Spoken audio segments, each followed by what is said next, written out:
Alright, we should be live. We're back, and we are working on Omo, Queen of Vesuva.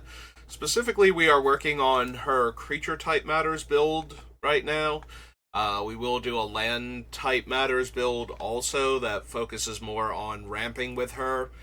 We had one large list, and we cut out a lot of the spells that focus on that. We still have a bunch of the lands that we'll fix later, but in the meantime, so she's currently at 90 spells approximately. Assuming that I've done the count correctly, it should be 90, but there's a chance I messed up and we're two off in one direction or the other. Excuse me.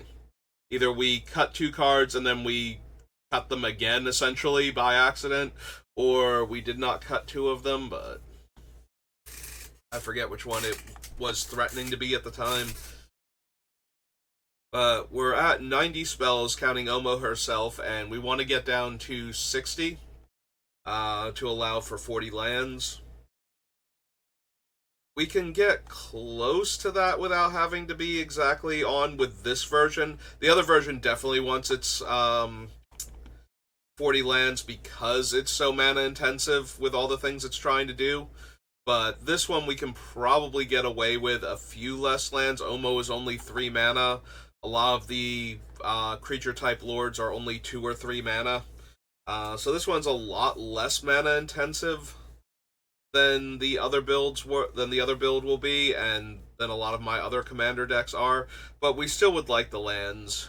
That's true. If we're cutting a lot of the lands that make extra mana and we're only running like 2 or 3 of them, Palinchron gets a lot worse with his infinite mana. Also, we have less things to sink infinite mana into. So we can probably go ahead and cut Palinchron.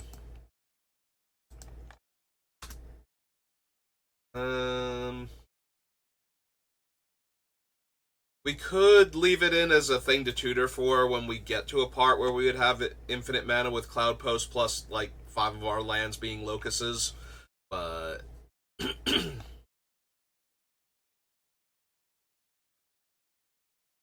don't think that's quite worth it anymore.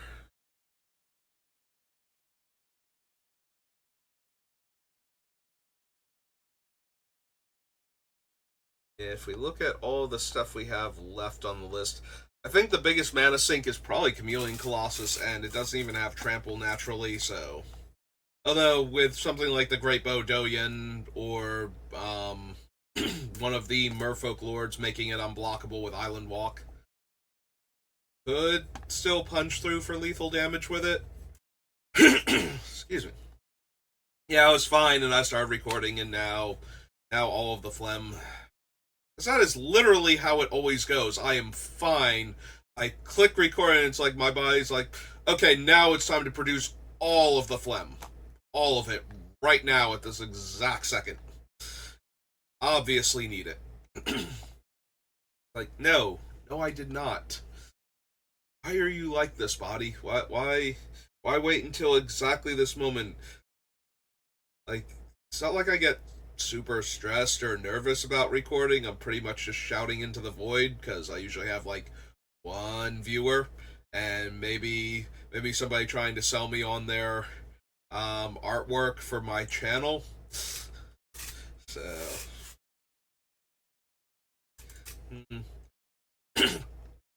so we already cut the bigger ones, the Candelabra and the Magus. I'm thinking we probably cut Voyaging Satyr and Arbor Elf also for the same reason. Like, we only have 3 lands that are capable of producing more than 1 mana at a time, likely making it into the final build for this version. Like, we'll still be running those because we still have some expensive cards like Ugin and Karn, but I don't think we need the Voyaging Satyr. Maybe we can leave in the Arbor Elf since it's also an elf for the Archdruid early on.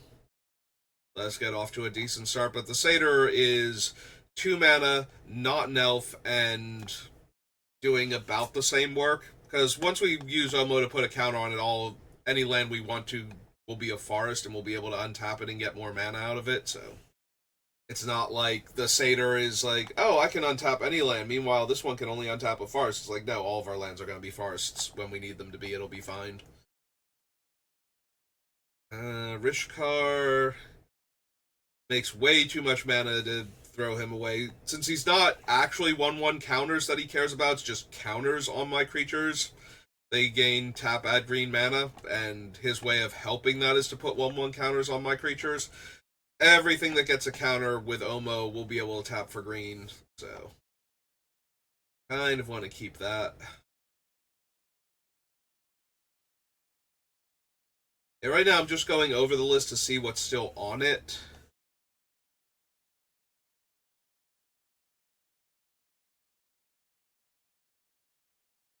Wonder if we lose Gate Colossus. So Gate Colossus has the benefit of our lands will randomly be gates anyway, so he gets the discount. And we do currently have, I think, 5 total gates on the list. Or not 5. The actual blue-green one, the blue choose a color, the green choose a color, and Baldur's Gate, so we have 4 naturally. I don't know that we need Baldur's Gate, because Baldur's Gate is already very difficult to generate larger amounts of mana from if we're not all in on gates. It's 2 tap, add 1 mana for each other gate you control. So you're spending 3 mana, so you need to have at least 4 other gates in play before Baldur's Gate will actually make mana with its activated ability. It's kind of like not Cabal Coffers, but the other one, the bad Cabal Coffers from Dominaria, like Cabal's Stronghold or something, where it's 3 tap, add black, and it only counts your basic swamps. Now, we do benefit from Baldur's Gate not caring why our lands are suddenly gates, so we do get those benefits, but it does mean we won't be able to generate mana from it until we put counters on a lot of different lands. So, but we are incentivized to keep putting the counters on the lands if we're able. So we have 4 natural gates then to get this guy back with. That's the big thing. Like, turning our other lands into gates is fine. We're going to want to do that anyway because we want our lands to be gates and we want them to be Urza lands and all of that, so that, and locuses, so that our special lands actually do add extra mana. So we're going to be trying to do that anyway, so we're getting this guy at a discount.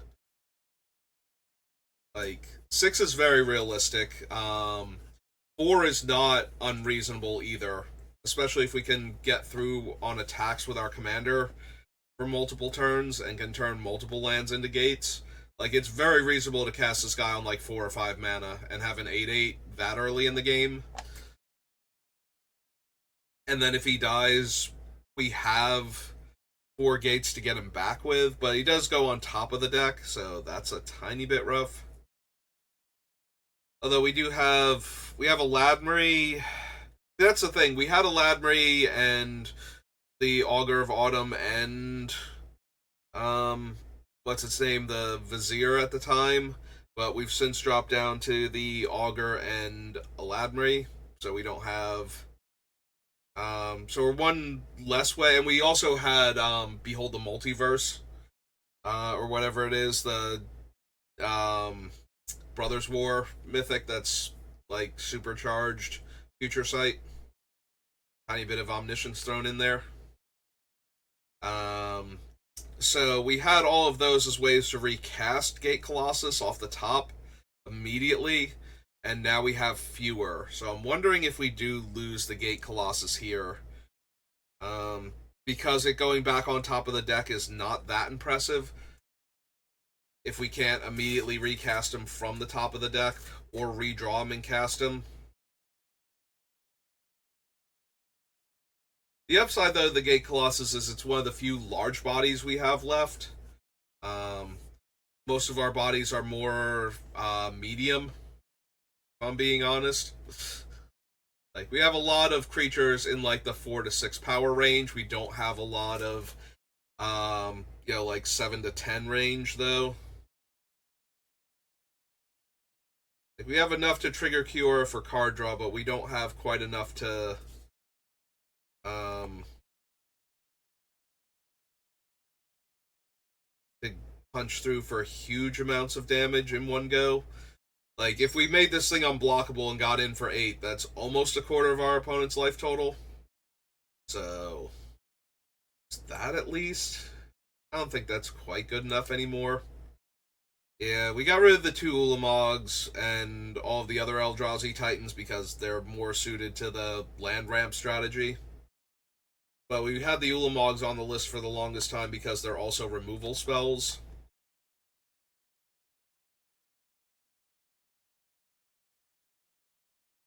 I think we'll be fine if we have bodies on the board that are unblockable. We should be getting enough bonuses from our various creatures to punch through for damage. But if we had this guy as an 8/8, we make him all creature types, and now he's a 10/10 because we have 2 lords out, or 1 lord that buffs +2/+2, like the Dryad or Seshiro or something, then that's a much faster clock. We're going to leave it on for right now, but that's now on my short list for cards I think we can cut and still be fine.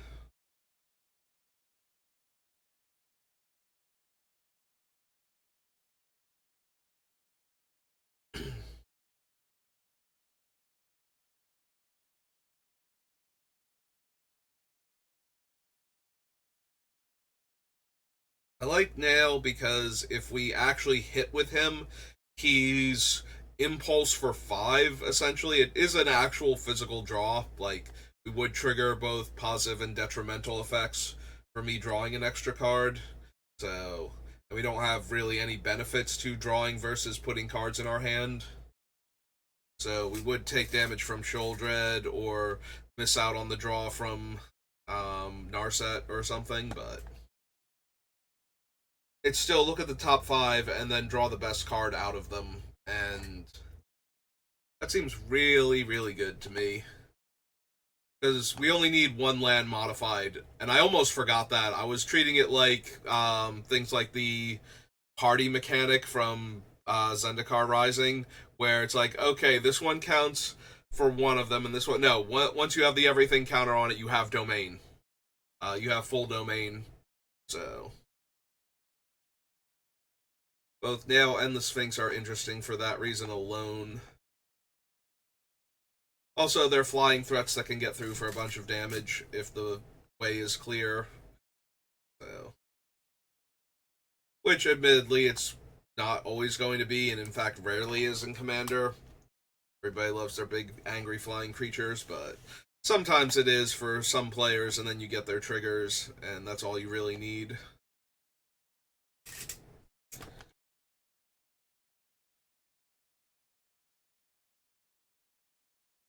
There's a part of me that wants to cut Doppelgang because we're cutting so many of the extra mana sources.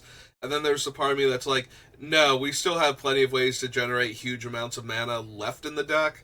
And casting Doppelgang, targeting our Lord of Atlantis and our Archdruid and our Tendershoot Druid and, and all of these creatures that are all creature types suddenly get all of these extra bonuses. It's basically an overrun without the trample, but way more power and toughness added. So, very Craterhoof Behemoth without trample at that point.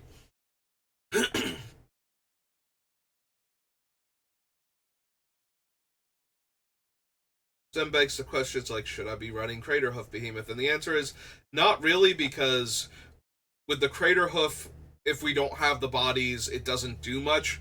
With this one, if we only have a couple of the bodies, we might suddenly have the bodies.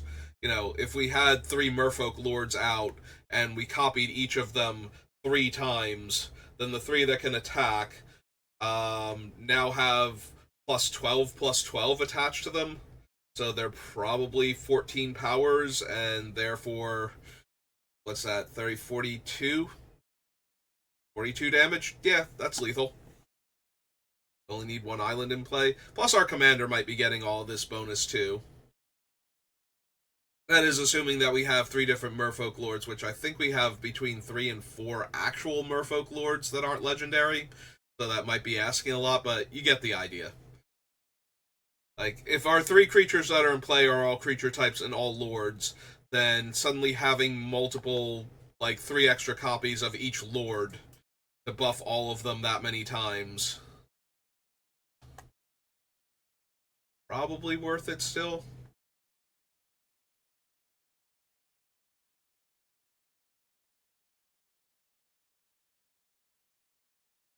Alright, honestly, we probably don't need Phantasmal Image anymore. It was on the list to clone, like, one of our lords and get more bonuses very cheaply, but...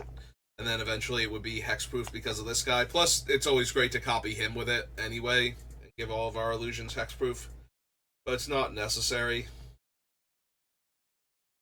We can also probably lose the Strionic Resonator. I don't mind the free copies on our triggered abilities from the throne, but I think spending the extra mana and only being able to do it once per turn cycle probably pushes Strionic Resonator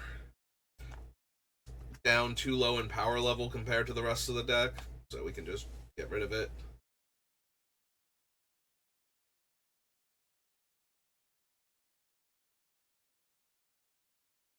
Vladimir, Nadu's just insane, and it works super well with a lot of the cards in the deck. Not the least of which are our Boots and Greaves. Like, Lightning Greaves is literally move this onto this thing and look at the top card of my deck, and if it's a land, put it into play, and if it's not, put it into my hand. Okay, now move it onto this one, and we get to do that twice through our entire board before putting it back on the creature we wanted, so... As long as Nadu doesn't explode because his Greaves wandered off of him for a half second, be good to go.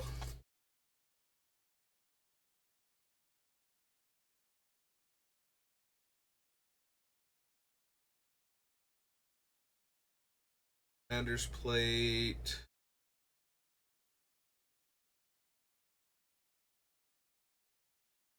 Yeah, just giving our commander protection from a bunch of colors so that way she can get through for damage against certain decks without having to necessarily be completely unblockable due to other cards in play. Also, it makes her more durable and makes it harder for opponents to remove her in the middle of combat while we're doing the cool thing, which is actually a huge problem for this deck. One of the scariest things that can happen is you attack with all of your creatures because they're functionally unblockable, because they're all creature types, and then she wanders off, all of your bonuses evaporate, all of your island walk or whatever goes away on most of your creatures, and yeah. So we really need for Omo to not suddenly die. We have a lot of different ways to protect her from that, so...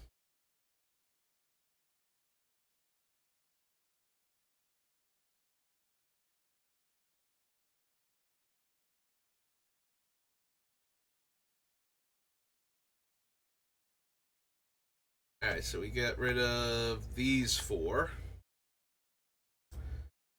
That brings us down to 86. Let's take another look at our sub list, see if we can cut a few more cards off of any/each of them. Because that's where we have the most overlap, is the various sub lists.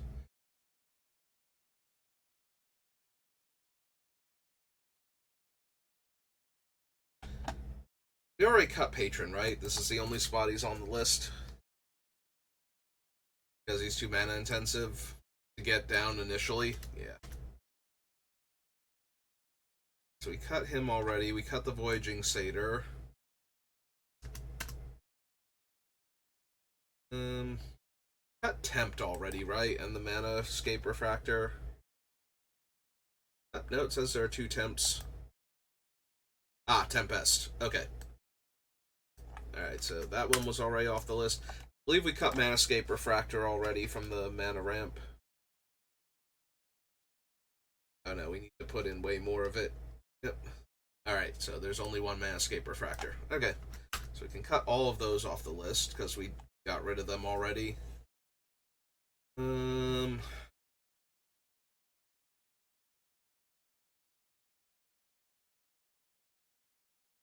Let's see. The ones we have that can fetch any land type that actually ramp us. Is it just Reap and Sow? Is that the only one left now?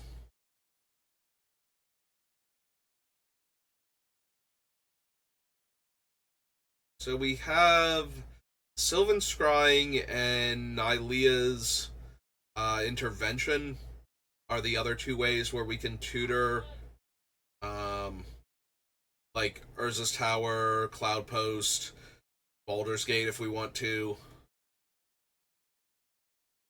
So we do still have the ways to tutor the lands.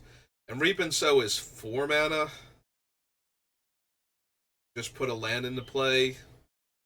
It's helpful because it's getting the specific land that we want, but it's not necessary because we have other ways to get those lands that are cheaper or more mana efficient. Like 4 mana to get one into play versus 4 mana to get 2 of them to my hand. And then play one of them. This probably favors the be able to tutor 2 of them.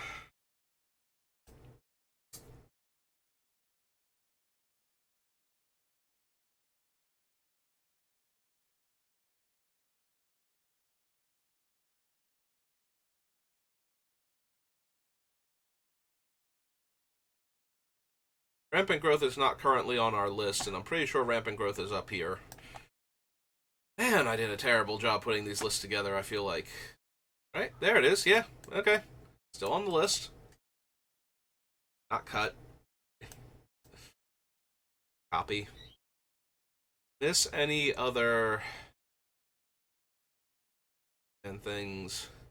So we still have Sylvan Scrying. I'm also curious if we have any other ways to tutor the land that I'm forgetting. Farseek was already on the list. Because if I have one more, I can definitely cut Reap and Sow. If I don't, I probably still cut it because it's too expensive for what it's doing, and it's not as important to get the lands as it is in the other build. Like, I think Reap and Sow would be better than Rampant Growth or even Cultivate or Kodama's Reach in the other build. Like, I would much rather be able to get the specific land I need than to be able to cheaply get basic lands or lands with basic types.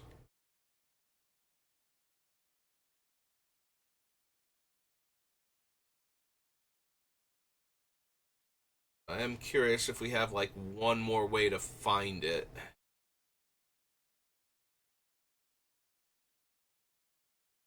I don't think that we actually do, now that I'm looking at it.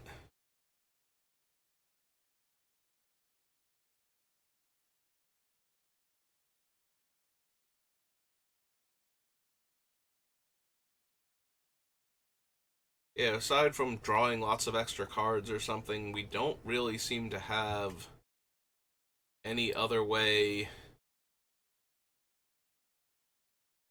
to tutor any of those lands to hand or to play. Oh, we do have Urza's Cave. Okay. That lets us go find them. Alright, I feel a lot better about ditching the Reap and Sow now. Alright, so oops, goes in here so that the list is accurate. But yeah, I think we lose Reap and Sow off this sub list.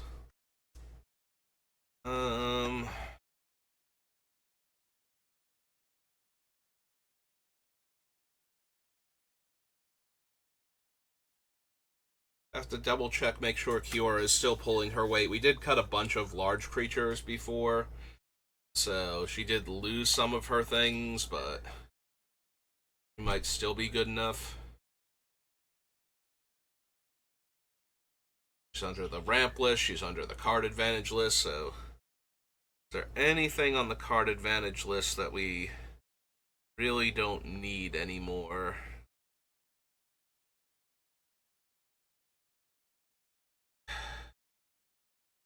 Might actually wind up losing Bilbo's Ring. It's nice to get it onto our commander so we can draw an extra card while she's unblockable and keep getting her triggers so that way everything is the right card type, right creature type, or right land type for us. But It's only hexproof on our turn. It is hexproof on our turn, though, so if nobody deals with her, they won't be able to do it mid-combat to mess us up, at least. So even if she's not attacking alone, she's still hexproof and unblockable. We just don't get the card draw from her.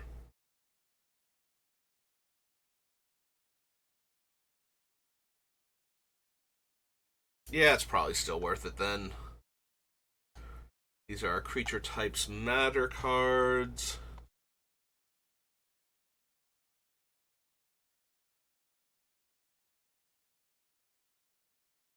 I suppose it's possible we lose the Horn of Gondor.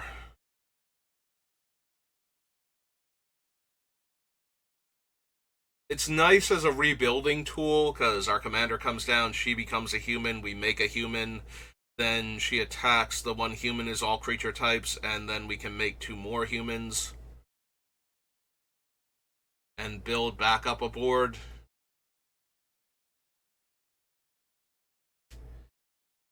But it takes a while to turn all of those humans into all creature types. That's one of the biggest problems with this deck, is trying to make all of the extra creatures into all creature types, so that way they get all of these different bonuses, is not as easy as it is to turn the lords into each creature type and let them buff each other.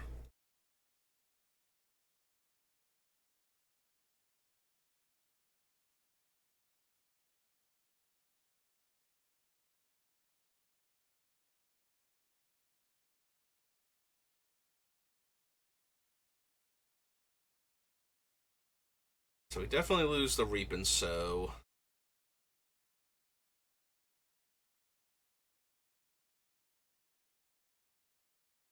Did lose the counterspell over the offer, so I'm a little less inclined to cut another counterspell off the list.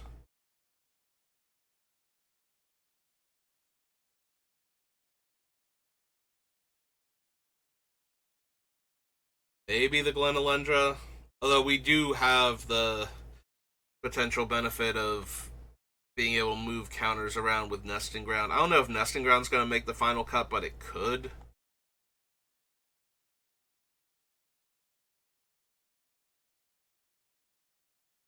That would be really helpful to be able to remove the -1/-1 counters from them if I can also do that. I have to put them on my other creatures, unfortunately, but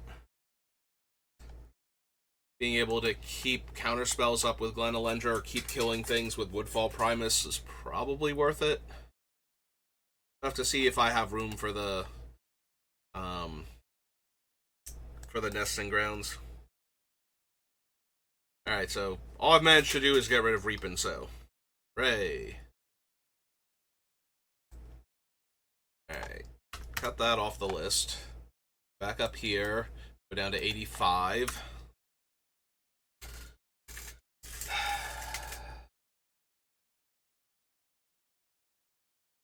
I gotta be able to cut like a couple more things from these sub lists.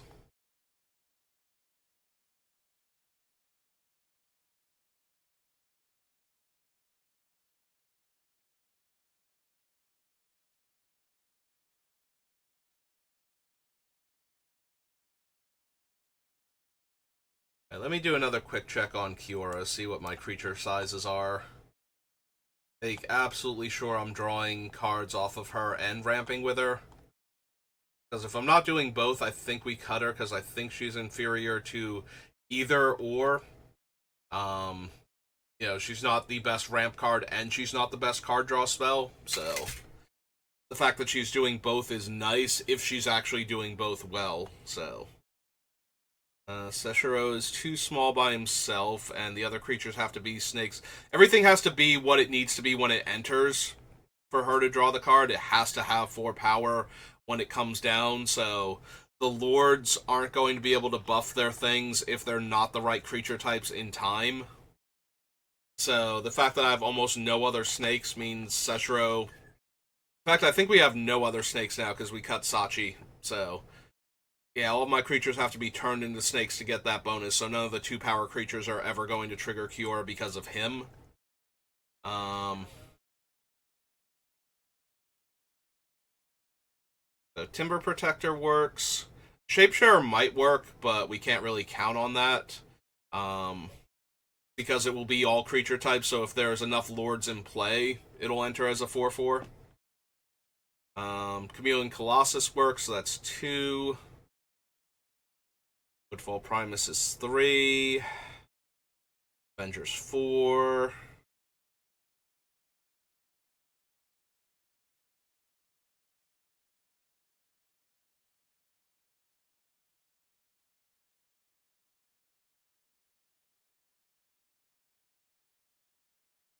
Gate Colossus is questionable, but for right now it's still 5. Serpent is 6. Very on theme for her. Sphinx is 7. Roaming Throne's 8.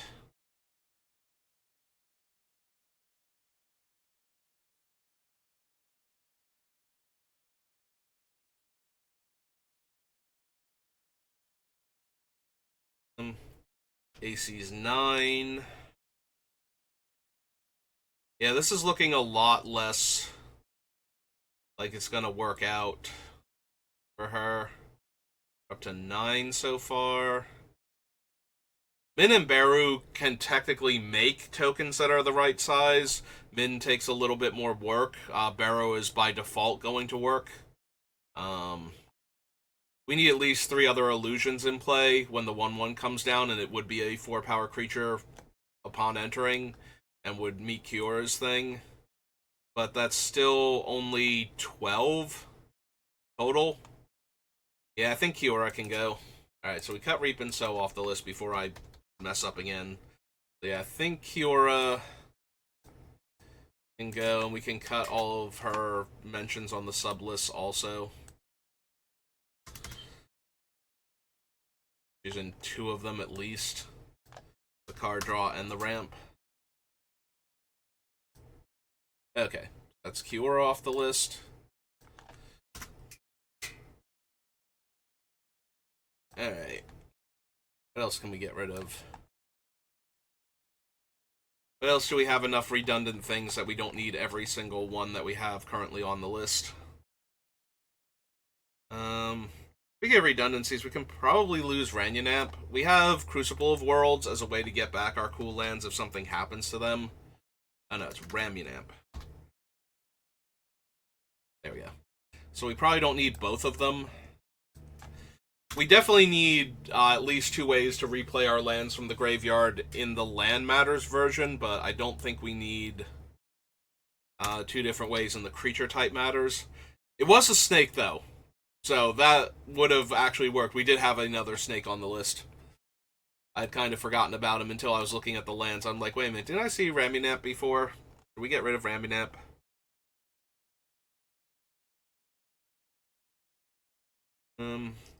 So... Oh, we have Steve. Hi, Steve. Yeah, don't diss Steve. That's the social phobias. Alright.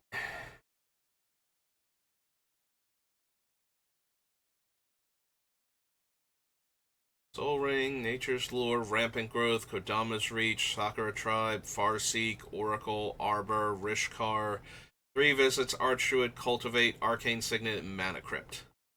I think we're a little heavy on the ramp, just a little bit. We don't need as much ramp for this deck as we do for the other one.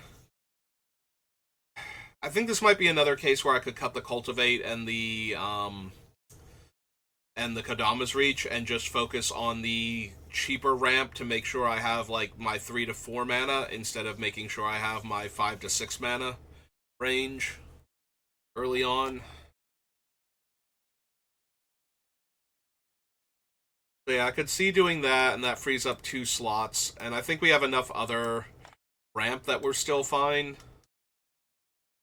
Like, some decks you need to ramp harder, and if you miss your land drop but can make it up by ramping like 2 or 3 lands at a time, then you're doing good.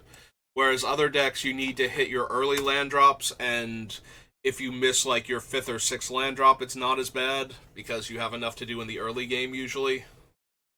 And I think this deck falls into that latter category, where we don't need to necessarily cast our 6-drop on turn 6, but we need to be able to cast like 2/2 drops on turn 4 more often. So, Adama, Cultivate.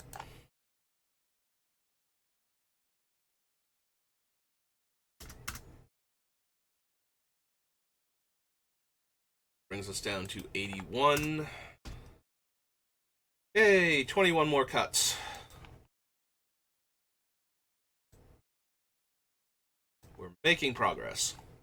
That is the most important thing, is that we are actually making progress and cutting things at a reasonable rate. Normally when I get this low on the number of cuts needed, it starts to really grind to a halt, but I think we're in a relatively good spot here. Alright, so we don't have the Eldrazi Titans or any of our huge constructs or anything other than the Gate Colossus right now, where Kindred summons will hit giant creatures. So the question then becomes, it's like, if I have enough creatures that have the everything counter on them, what am I actually going to be able to tutor for? I think right now, either human or merfolk are our two biggest things, where if we have enough creatures and we could suddenly hit all of the copies in our deck that meet the base creature type. Like, human's really big, merfolk's really big, and I think wizard. Like, we have a bunch of human wizards and we have a couple of merfolk wizards, so there's some overlap in there, but if we suddenly had all of our humans in play, we would have like the Lord of the Unreal and Baru and a few other ones. If we suddenly had all of our merfolk in play, we'd have, I think, the 3 merfolk lords plus the legend from the Lost Caverns commander deck.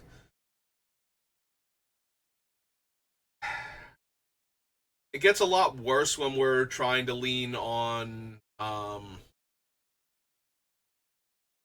like the less populous creature types in our deck. Like, yeah, we can go Tree Folk if we have 2 of them and get Timber Protector and Leaf Crown Elder. Sorry, Great Bodonian was trying to slide in there with his name. But there are also creatures where it's like, okay, we can tutor for Shifting Sliver and make all of our guys unblockable, essentially, because we will go until we hit Shifting Sliver if we name Sliver here, and we have at least one other creature with an everything counter on it. And the same is true for the Sea Serpents. The only one we have is Yawning Depths, so both of those would actually just be like 7 mana tutor for this thing and put it into play, which is a bit expensive, but yeah, if we did Tree Folk, we would get only those 2 Tree Folk, because those are the only 2 on the list. Is there anything else that we would desperately want that one specific copy?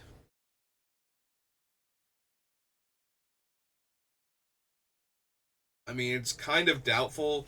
Like, tutoring for Snake would give us... We would need 2 Snakes because of Steve, but we get Seshiro at that point. And then if we have unblockable creatures, we get a bunch of card draw.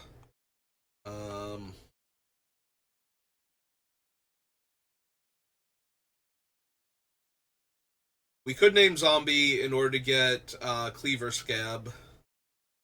The downside to Cleaver Scab is that once we've sacrificed the creature that was turned into a zombie and gotten the 2 copies, like, that's super helpful if we turn one of our lords into a zombie and then get 2 copies of them, and now the other creatures with everything counters on it are getting twice the bonus.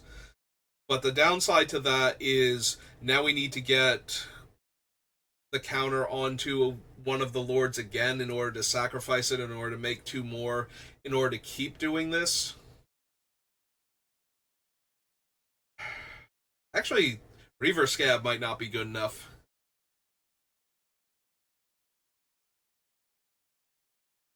Like, I think Reaver Scab is functionally a worse Endless Evil. Because if we can stick Endless Evil on a creature while it's already a horror, then we keep making the extra copies of it each turn. And when it dies, we get the enchantment back, and then we can put it on one of the copies later on if we can turn them into everything. So, Endless Evil would actually be endless unless they can kill the creature in response to the enchantment being cast, or if they can counter the enchantment. Um, Actually, it's when enchanted creature dies. So yeah, enchantment removal also kills Endless Evil. All right, so Endless Evil isn't that great either, but I think the payoff is better. Is the payoff better, or is the payoff better for Endless Scab? Because Endless Scab just needs to kill the original copy, and now I have 2 token copies.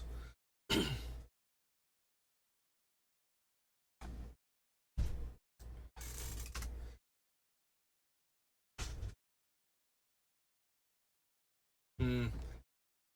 Maybe one of those can go, and the question then becomes which one is actually better at its job. It might be the Cleaver Scab. Like, Endless Evil is great because once it's on the creature, if they can't kill it, we're just getting another 1/1 version of it. And since a lot of the lords buff each other like their own creature type anyway, like each other creature of that type gets the bonus, um, actually creating more copies of them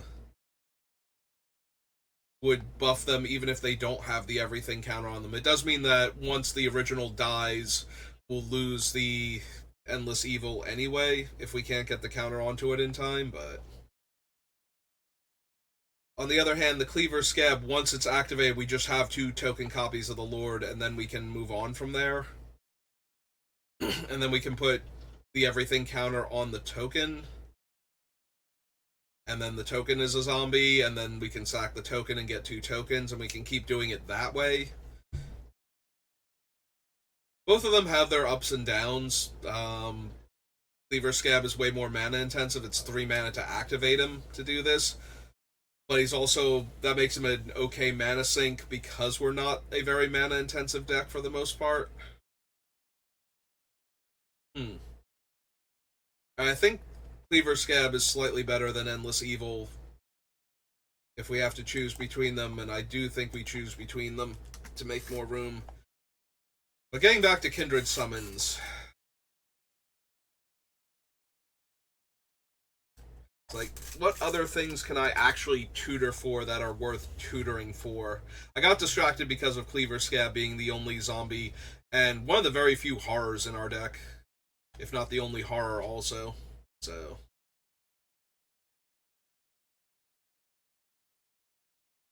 we could probably tutor for Avenger of Zendikar. I think he's our only elemental. And spending 7 mana to tutor him and put him into play is, you know, a reasonable deal when he's already 7 mana to begin with. Like, there's a lot we can still do with Kindred Summons that goes beyond just, oh, I'm going to name Eldrazi and put, like, 3 Titans into play because I have 3 creatures with everything counters on them.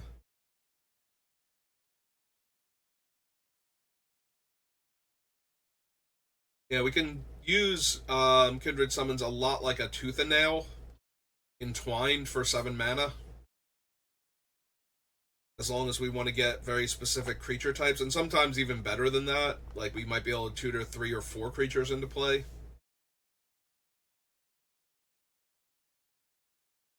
So yeah, I think we keep the Kindred Summons for right now. It can still possibly be a cut, but I think we lose Endless Evil. That was on a sub list, so we actually need to go find it. Alright. So, Endless... There it is.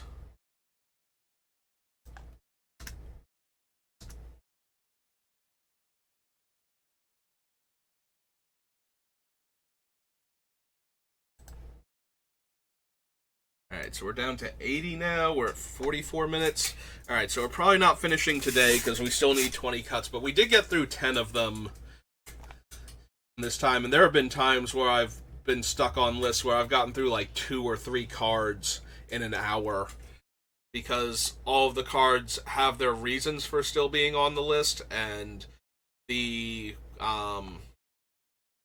deck is so tight, like, it can't afford to. If it loses this card, then it only has 1 copy of this effect now, and it kind of needs 2 or even 3 of it. You know, like, we get into a lot of situations like that with some of these lists, whereas this one still feels like it has a bit of wiggle room. Like we should have a lot of trouble once I get to 70. I think 70 is where we're going to just absolutely struggle to find more cuts. Because there are already still a few cards on the list where I'm like, yeah, I can see cutting them. I don't want to. They're really fun. They're fun in the deck or fine. Bring to Light also might have messed me up with the whole domain because it has Converge, and I need to actually spend the colors to cast it. So that also might have been why I was ready to screw up domain initially. That being said, I don't know that we need Bring to Light. We can tutor for any creature, instant, or sorcery with CMC 5 or less. So it does tutor up a bunch of our lords. It can't tutor up counter spells because you have to cast it. This is a sorcery and you have to cast it during the resolution. So we wouldn't be able to tutor for mana drain or something and cast it. So it really cuts into the instants that are worth getting with it. But the creatures are probably still the most relevant thing. A lot of our creature lords are like 3 mana, like in that range, so being able to tutor any one of them is still kind of helpful.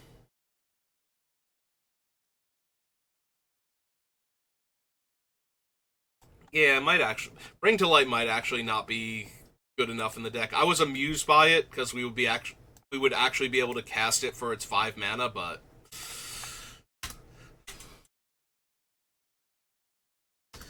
like get the full effect from it.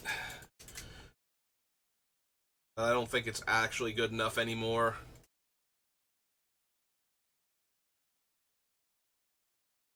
Yeah, we probably don't need Gate Colossus.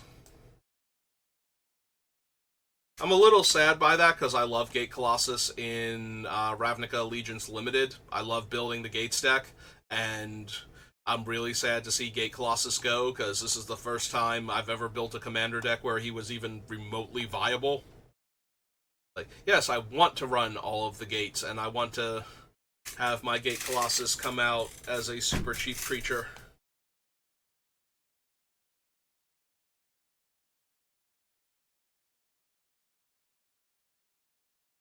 Yeah, we probably lose the Horn of Gondor too. It's alright for rebuilding after a Wrath, but it's not the best for that either. Like, it's still a little slow. I think Horn of Gondor was down in the creature types matter also, so if we down here and cut that off, it's 3 cards. It's down to 77. 17 more cuts. Let's go to the Lord of the Rings. Pick up where we just left off. Doppelgang stays. Lord stay. Lord of the Unreal stays. Master of the Pearl Trident. Sovereign. Vigor is fine. Ladmri. Want Nadu.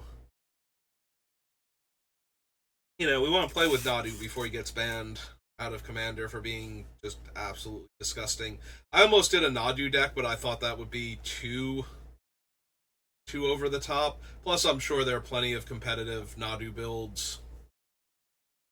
He seems like the kind that would be really good in CEDH. Yeah, I would just build a janky deck with a bunch of 0 to equip equipment and some buyback spells to stay on theme with Nadu, and some heroic cards matter. That way when I'm targeting my stuff, we're getting even more advantage out of it. Just have a very fun but also extremely powerful Nadu deck. Like, Nadu's one of those commanders where even if you try and build like a fun deck with him, it's going to be incredibly strong if you build towards his abilities.